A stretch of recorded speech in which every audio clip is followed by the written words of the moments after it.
हाँ जी, अब अंडरस्टैंड करते हैं कि एक सिंगल नेम के थ्रू आप सारी पोजीशंस को जो कंपाइलर है वो कैसे एक्सेस करता है।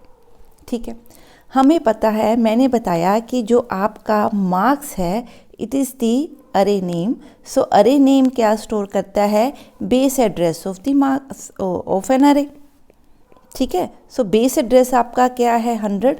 तो ये आपका क्या स्टोर करेगा? 100। ठीक है, अब ये एक्चुअली इंटरनली पॉइंटर्स के थ्रू एक्सेस होता है। जब मैं लिखूं मार्क्स इंडेक्स पोजीशन आई, तो ये एक्चुअली इंटरनली कैसे स्टोर होता है? यू नो द पॉइंटर्स, ये कुछ इस तरह से चलेगा। पहले तो ये अंदर वाले कॉन्सेप्ट को समझते हैं कि क्या है। ठीक है, हमने पॉइंटर्स पढ़े हुए हैं। सो पॉइंटर्स में पहले तो पॉइंटर्स को एक बार रिवाइज कर लेते हैं। सो अगर सपोज मेरे पास कोई पॉइंटर है, से पहले एक बार रिवाइज करते हैं ताकि आपको याद आ जाए। सपोज एक इंट ए में हमारे पास 10 है और 10 में वैल्यू स्टोर्ड है, से ए में वैल्यू स्टोर्ड है 10 और ए वेरिएबल है, और सपोज ये 200 पोजीशन पे है। ठीक है, मैंने एक पॉइंटर लिया स्टार पी। ठीक है, so star P is a pointer. So suppose मान लीजिए इसकी पोजीशन नंबर 300 है। सो पी क्या है? It will store address of integer. Pointer variable क्या होता है? Pointer variable is a variable which will point to a certain data type. So यहाँ पे पी स्टार इंट का क्या मतलब? P is a pointer to integer value. It means P will store address of an integer value. तो मैं क्या करती हूँ, पी के अंदर ए का एड्रेस स्टोर कर देती हूँ। तो ए का एड्रेस क्या है? 200। तो पी में बच्चे क्या स्टोर हो गया?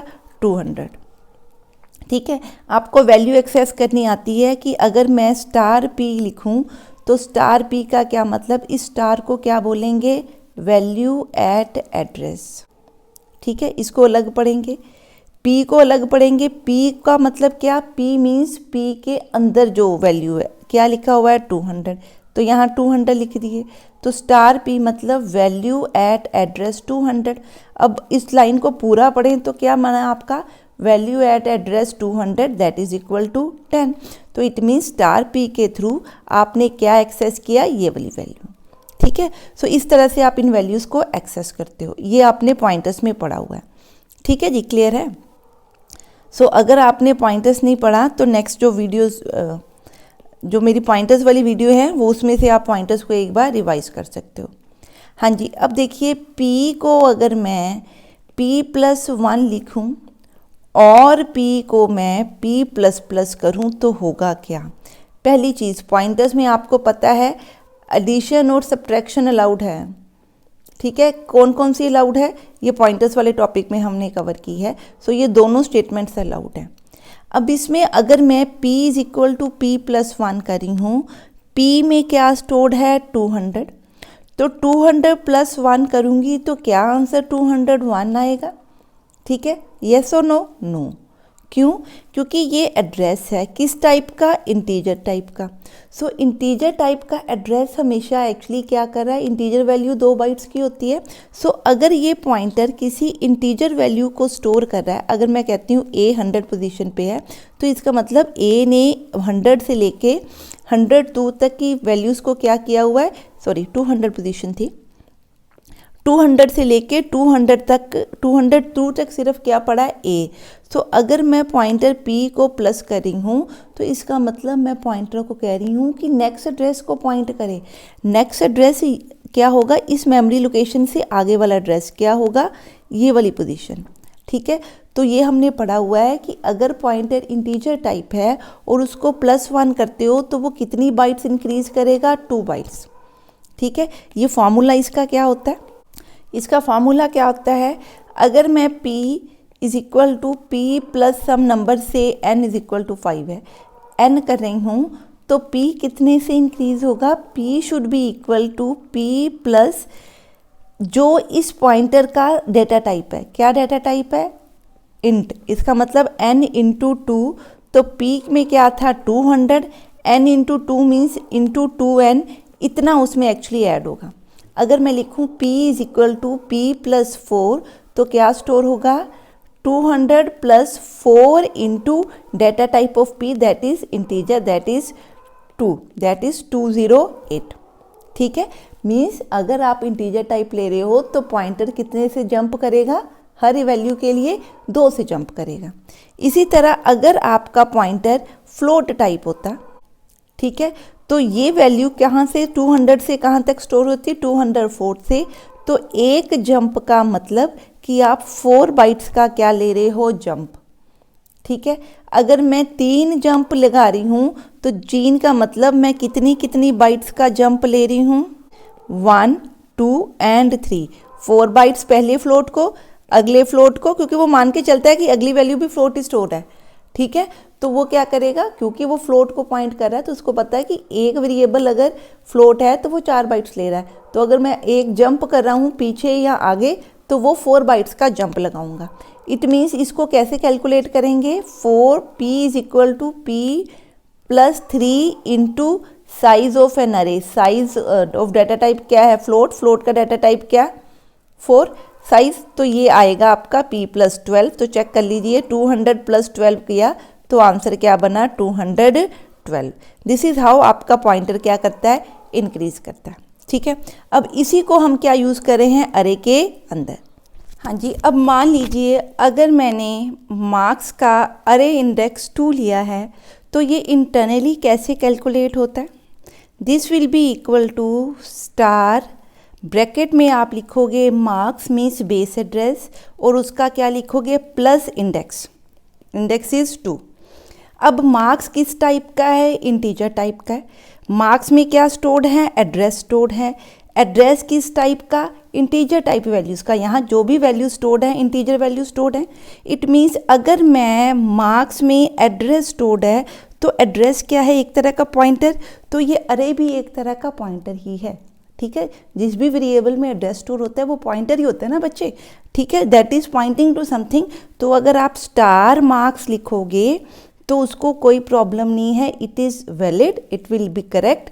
अगर आप लिखो print F percentage D comma star marks तो क्या प्रिंट होना चाहिए, मार्क्स स्टार का क्या मतलब मैंने बताया वैल्यू एट एड्रेस।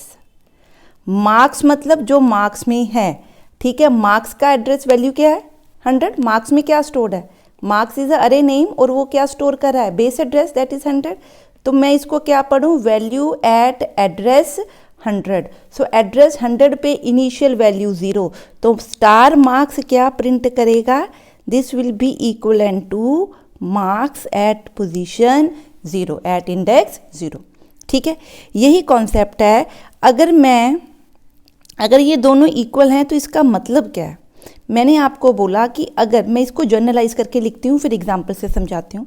अगर मैं मार्क्स ऑफ आई लिख रही हूँ, मतलब मार्क्स एक्सेस करना चाहते हो एट पोजीशन आई, तो वो पोजीशन आई जो है, सपोज जर्नल यहाँ पे कहीं पे आई पोजीशन है, से ये आपकी आई पोजीशन। ठीक है, यहाँ कुछ वैल्यू स्टोर्ड है। मार्क्स आई को इंटरनली कैसे कैलकुलेट करते हैं, it will be accessed as star internal, अंदर ब्रैकेट में लिखोगे मार्क्स प्लस आई।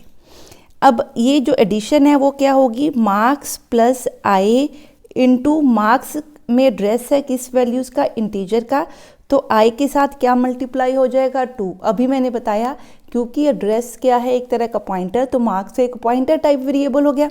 तो वो अगर इंक्रीज होगा तो किससे होगा, किस टाइप की वैल्यू का वो एड्रेस स्टोर कर रहा है। मार्क्स किस टाइप की वैल्यू का एड्रेस स्टोर कर रहा है, इंटीजर वैल्यू का एड्रेस। तो मैं इस आई का इंक्रीमेंट बाय मल्टीप्लाई बाय 2 करूँगी। तो इसका मतलब आप क्या लिख रहे हो, मार्क्स मतलब 100 प्लस आई इंटू 2। ये आपका जनरल फार्मूला। अब यहाँ पे आई की वैल्यू आप कुछ भी पुट कर दो। अगर मैं आई 0 पुट कर दूँ तो वैल्यू क्या आई स्टार 100। तो ये तो अभी हमने पढ़ा कि ये वाली पोजीशन है आपकी। अगर मैं इसकी जगह पे 1 पुट कर दूँ, या सपोज मैं 4 पुट करती हूँ, से आई की वैल्यू 4 कर दी, तो ये फार्मूला क्या बना 100 प्लस आई की वैल्यू 4, तो ये बन गया 8, दैट इज़ स्टार 108 100 पोजीशन देखिए क्या है ये वाली, तो ये कौन सा इंडेक्स है, 4th इंडेक्स, यही हमें चाहिए था। सो इंटरनली जो आपका मार्क्स है, बेस एड्रेस है, इसके थ्रू ही बाकी एड्रेसेस की, बाकी लोकेशन की वैल्यूज़ क्या होती हैं, कैलकुलेट होती हैं। ठीक है, तो ये आपका क्या बन गया, value at address 100 is a constant fix, तो ये लिखा 108। सो 108 पे ये वाली पोजीशन की आप वैल्यू क्या करना चाहते हो, एक्सेस।